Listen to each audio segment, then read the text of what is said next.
we're talking about how the Raptors have exceeded most people's expectations so far. Not. Sure. They are 9-5 right now. They're on a 4-game win streak right now. They're 8-2 in the conference, which it is the Eastern Conference, but they're 8-2. But Pin, more importantly, they're 8-2 in their last 10 games. Ron, can we stop with this Eastern Conference shit? Can we stop with the Eastern Conference logic? I mean, this isn't 2013 anymore. It's not. The East is a lot better than what it used to be. Yes, Tyrese Halliburton's gone. No problem. Yes, Jason Tatum is out of the lineup. Yes, Giannis just got hurt. However, it's a long season, and we got some teams in the Eastern Conference that are a lot better than what we thought that they were. So, the East is a lot better than you give it credit for. This isn't 2012 anymore, man. It's not. I don't understand the Raptors' disrespect. Do you believe the Raptors are the best team in the East? No, I don't. Do you believe that the Pistons are the best team in the East? Yes, I do. All right, well, that's another conversation to talk about. So you actually sincerely believe the Pistons have the best team in the Eastern Conference? I believe so far from what we've seen, ignore what you thought about these teams coming into the season, forget about on paper, forget about all of that.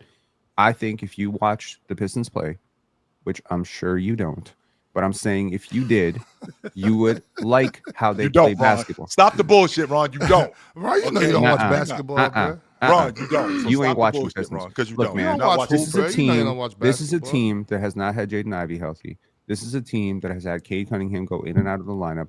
This is a team that is playing the best defense since the 04 Pistons, quite frankly, 06 Pistons, 07 Pistons, like that group of Pistons. Since then, we have not seen defense like this in Detroit. It's been a lot of weak-ass Pistons since then, though. Yes, that's fair. They have a legit top 12, 15 player in Cade Cunningham. They have the best big man rotation in the Eastern Conference, not named Cleveland Cavaliers. I love what Jalen Duren's doing. I love what Isaiah Stewart's doing. I love their perimeter defense. They're a super young team. I think you need to give this team a little bit of credit. I'm not saying they're going to be 12 and 2. I'm not saying they're a big rotation in Oklahoma City. No, in the Eastern Conference. Oh, in the Eastern specifically Conference. In the Eastern Conference. Like and honestly, with OKC, no, I don't, because I think Chet's the best big on both teams. But I really think Jalen Duren has turned a corner, and I think their depth and their coaching and just how hard they play, man. Like, look, I'm gonna be honest. Like, I'm supposed to be the Raptors Glazer up here. I'm supposed to come up here and tell you that they're way You're not supposed great. to be that. You are that. 100%. No. I'm a Raptors analyst. Okay, and when the Raptors were really bad, I felt a personal obligation to come up here and tell you that they are not as bad as you think they are, and that they're going to be pretty good. But right now that they are good, can we? With that being said, Penn, can we also say on the flip side to that, are the Raptors as good as we think they are? I think they're better than their record suggests. I think they're better than the 9-5. I don't think they've played their best basketball yet. They've had Jakob Poeltl in and out of the lineup. He was totally useless in the first 5-6 games, and they lost a lot of games close that they should have won if Emmanuel Quickley wasn't playing like garbage. But over the last 10 games, Emmanuel Quickley has turned a major corner with this team. Y'all realize I came up here and just basically asked the entire league to just take him off my team. He looked awful. But you were out on him. I was out. I was out. I was totally out. His process sucked. Are you back in? I'm totally back in. He has looked really good over the last 10 games. It's a pretty decent sample size, 16 points per game. Honestly, he's shooting 43% from 3. He's taking wide open pull-up threes. He's taking contested threes in transition. The Raptors are the most efficient, well, not efficient, but most frequent transition team in terms of transition points per game. They're a top 10 offense, Joe. A top 10 offense. Who the hell saw this coming? They're a top 11 defense. They're 10th in the league in points per game, and they don't take a lot of threes. This is a team that operates in the paint, in the mid-range. They are number 1 in the league in scoring off of screens. They are not a good rebounding team yet. This is a team with a lot of holes. This is a team whose starting lineup, up until yesterday, was posting a net negative. This is not a team that is optimized yet. There are and this is not a one-way slight on any one player. This is not a slight on Scotty. This is not a slight on BI. This is not a slight on RJ Barrett or anybody. This is a team that is basically being carried by their bench, weirdly enough. And it's a lot of guys you don't think about, because if you think about bench players in the league, you're thinking Anthony Simons, you're thinking Peyton Pritchard, you're thinking a lot of those guys. How about Jamal Shed and Sandro Mamukelashvili and Grady Dick? These are the guys, Colin Murray Boyles. These are the guys who are coming in off the bench and changing the game every single game. That NBA Cup game against the Cleveland Cavaliers, the undermanned Cleveland Cavaliers, the Raptors whooped their butt. And in the second half, when that team started to pull away, it was Jamison Battle who came in and flipped the entire game around. And Chill, I'm sure you watched that game. I did. That dude cannot get minutes for us right now because we have guys in the upper rotation who are ahead of him for some reason. Every time I watch them play, every time, to your point, every time I watch them play and I see Battle get in the lineup, I'm thinking to myself, why is he not playing more? But then I understand exactly what you guys have in your lineup, right? When you got Grady Dick knocking down the long ball, when you got Colin Murray Boyles doing what he's doing, and even Jacob Walter is giving you good minutes. But even with that, did I say his name wrong? I'm sorry. You said Jacob. No, you didn't. That is short for Jacoby. You know what? Jacob E. Okay. Anyway, okay. Whoa, Jacoby. The point his parents named him that for Jordan and Kobe, and you just made him Jacob. Okay. I apologize, but anyway, the point that I was making, Penn, is with your group offensively. I mean, you got Brandon Ingram, who we talked about Brandon Ingram over the summer being a bucket getter. You already know how I feel. Yep, big time. You already know how I feel about RJ Barrett. I think that the Knicks made a mistake on him, and I thought that he would thrive playing in Toronto, and he's actually been really good for you guys. I know how you feel about him as a defender. I do know how you feel about him as a defender, but I've always felt that he was a really good transition guy, and I always thought he was a really get it and go guy. I always thought he was really good at that. Plus he can knock down, specifically on the right wing at the break. He likes that long ball. With that being said, you also had Emmanuel Quigley, who was also basically a speedster who can speed up your offense. I'm not really surprised that your offense is better in Toronto. Now, I didn't expect it to be this good. I'm not going to say that. And I know we're still early in the season, but I still think that you're missing a rim protector. I think you could do better. What Jacob Poeltl reminds me, Ron, of is he reminds me of, the chick that you dating. Ron, she all right. You could do better, though.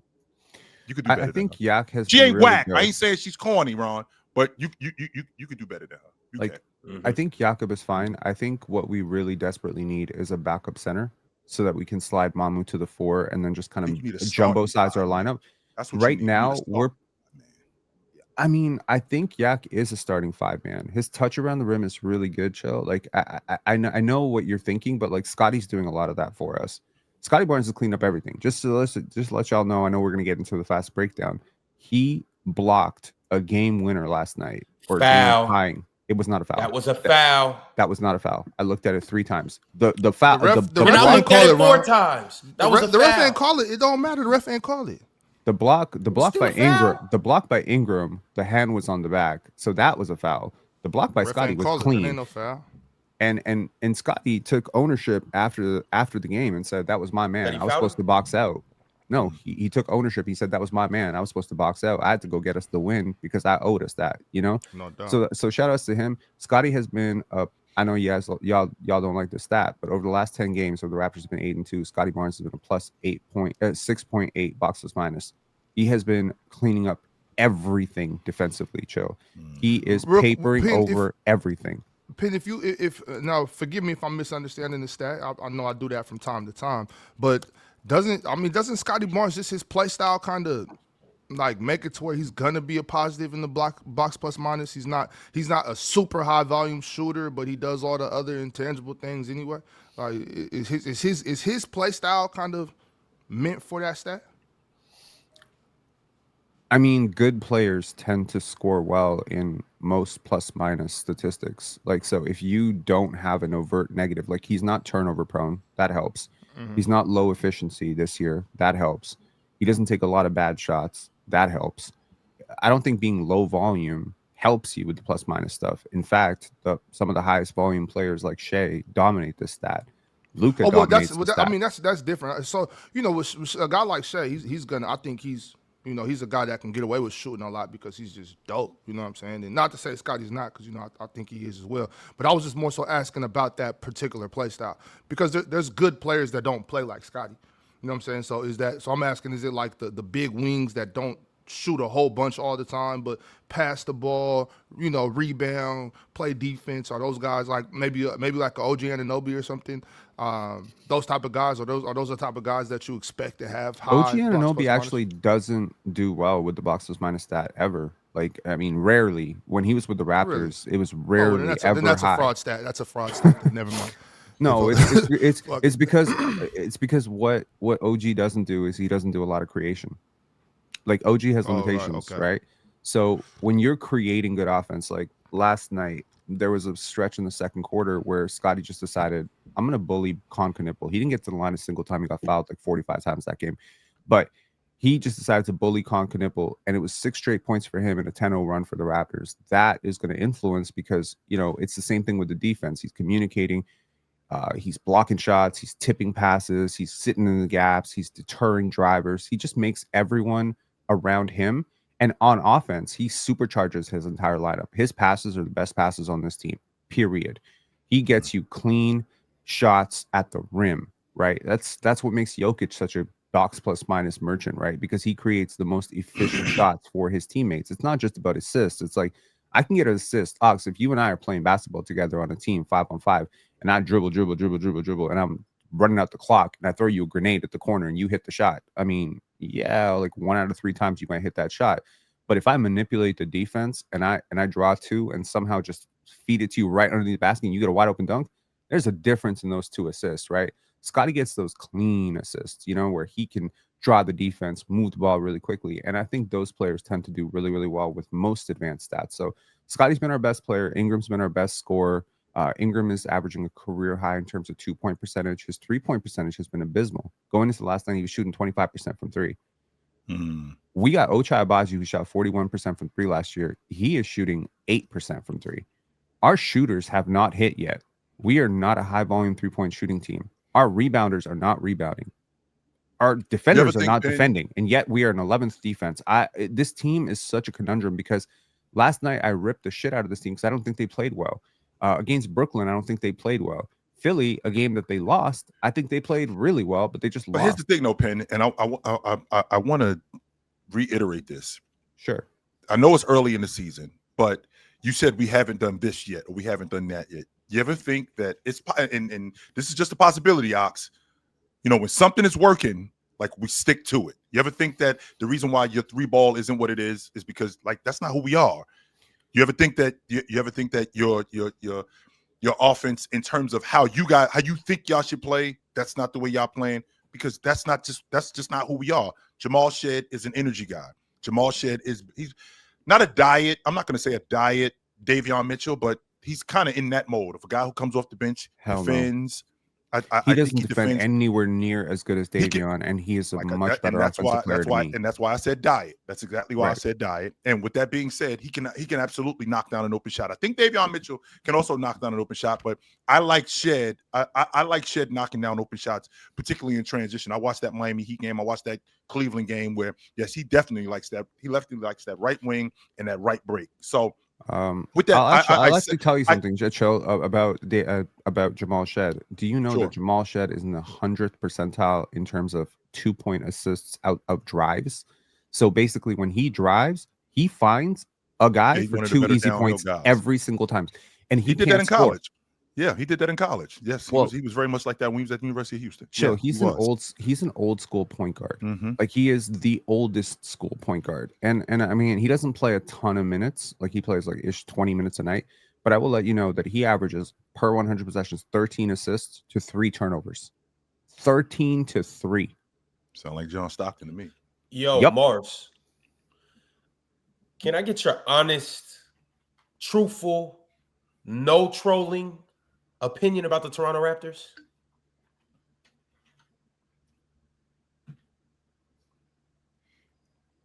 You're muted. On a scale from 1 to 10, Mars on a scale from 1 to 10. Talk about him? Well, I was going to ask if no was an option to that question. Like, do I have to give my?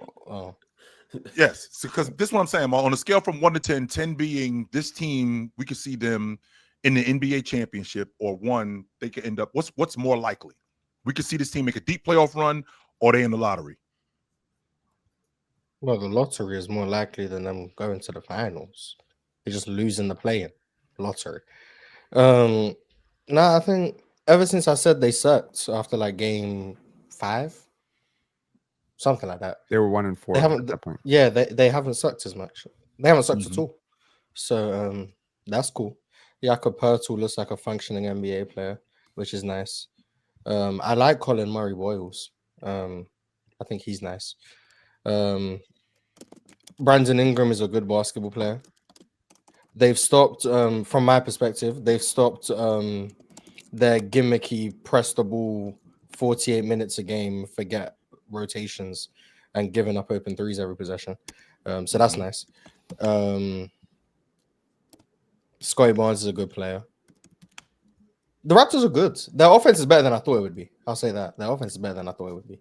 Chill. Through the first so, through the first 5-6 games, they were like the 27th ranked defense, 28th ranked defense in the league. Okay, which was surprising to me because you did have defenders on that team. But they were a good offense during that. Even during the Mhm. losing, they were still like a top 10 offense. They were still top 5. Like they've been a top 5 half court offense for most of the season, which is ridiculous, quite frankly, and really does point to the efficiency of Darko's system. If I'm being honest, the last 2 years, the Raptors have gotten some of the cleanest looks in the league. There's a metric called shot quality, which basically measures how good your shot quality is relative to the players taking those shots. Like, is Darius Garland getting to his spots? Is Ingram getting to his spots? Are those spots where he's efficient? Are these like good shots in terms of shot clock, range and stuff like that? The Raptors have been one of the best shot quality teams in the league, but they've been one of the worst offenses for the last 2 years because they didn't have the talent. They had G League guys. They had G League guys, They had no spacing. So the shot quality is mitigated by the fact that you have no space, right? Right now you have Ingram consistently drawing 2 defenders on a post up, right? You have Grady and Jacoby and Ochai and Emmanuel Quickley and these shooters, right, that are sucking away space from the driving lanes. How much easier it is for Scotty Barnes to get downhill? How much easier is it for RJ Barrett to finish at the rim against 1 defender instead of 2 defenders? So this is the cascading effect of having good teammates.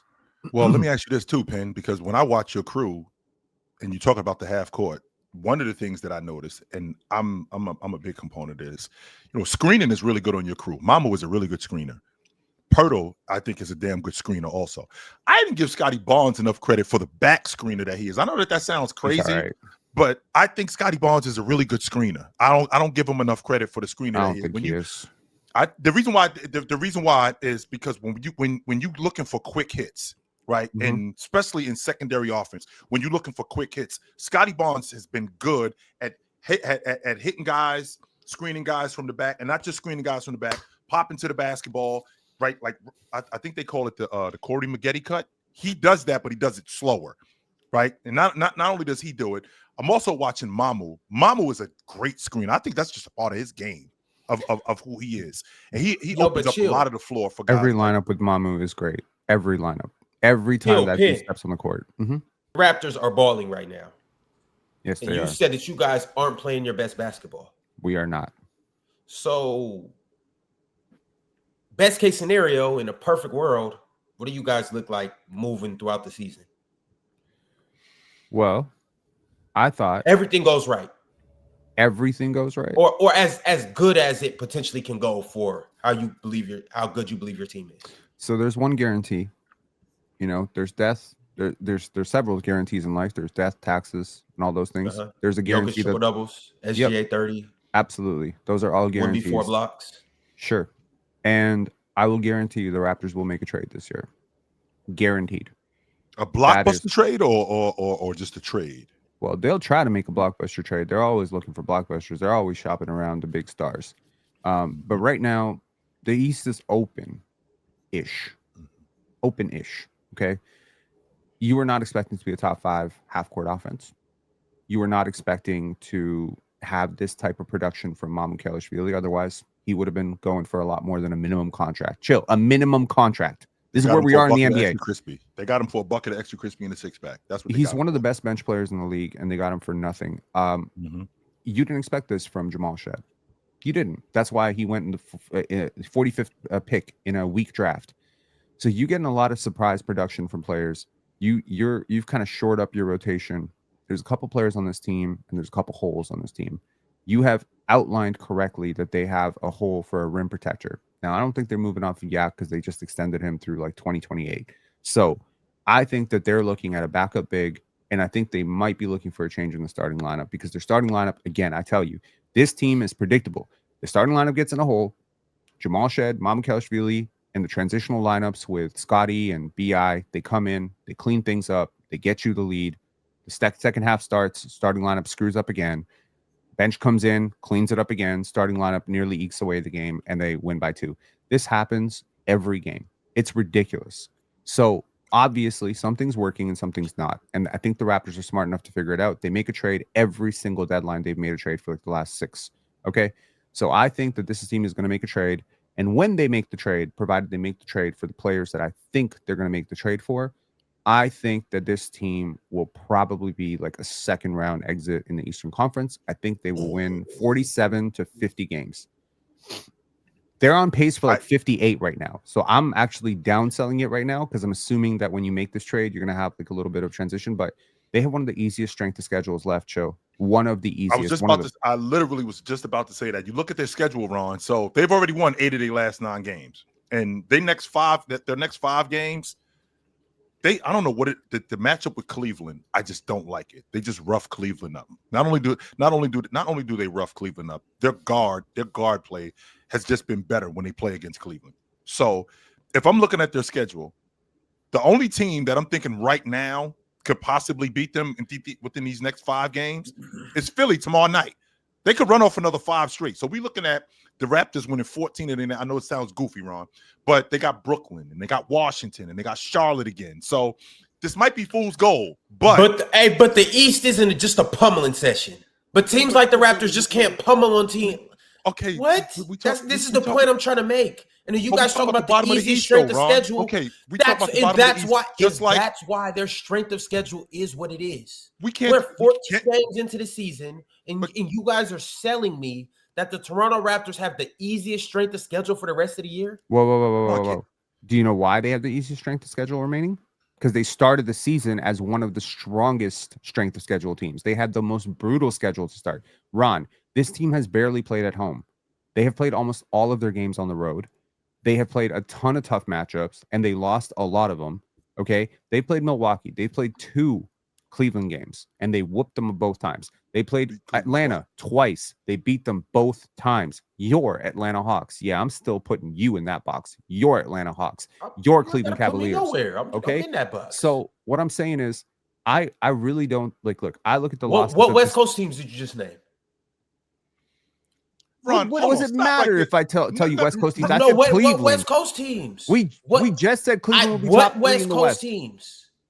Y'all still got to go out west and get your clocks clean. Even if they got to go out west, Ron. Yeah, that's not saying much. Ron, what I'm asking you is, if the Houston Rockets, who are at number 3 right now, right? If Houston is at number 3, and Houston had a schedule where, I don't know, for the next 5 games, they had to see Dallas, Sacramento, New Orleans, and Utah. How you feel about them? Dallas, we Sacramento, spanking them. Us in Dallas, we spanking them. Other than that, y'all not spanking them, Ox. Ron, matter of fact, y'all ain't spanking nobody. Matter of fact, not only are y'all not spanking Houston, y'all ain't been spanking nobody. If we being honest, what? Houston. So y'all ain't Toronto. I ain't talking about Toronto. I'm just talking about period. Y'all ain't been spanking nobody. There's like 4 teams. Wait till Keegan get back. You're gonna see that actually scare me at all. 4. That's it. It's 4. Hey, okay. Keegan's on the way. Y'all. Not scared of the Lakers. Not scared of the Clippers. Not scared. I don't know why you keep bringing up the West. It's 4 teams, bro. It's San Antonio. They're not healthy right now. So, shout outs to Wemby. Houston, Denver, and OKC. And we gave Denver everything they could handle last year. We nearly pulled them. We actually did pull them to overtime. And that's when we were trying to tank. Okay. So I actually think that we can run Denver out the same way that Chicago did yesterday. We are more equipped to do what Chicago did to them than Chicago is, in my opinion. No, you're not. No. You don't have the lead guard that they have. You don't have that kind of guard.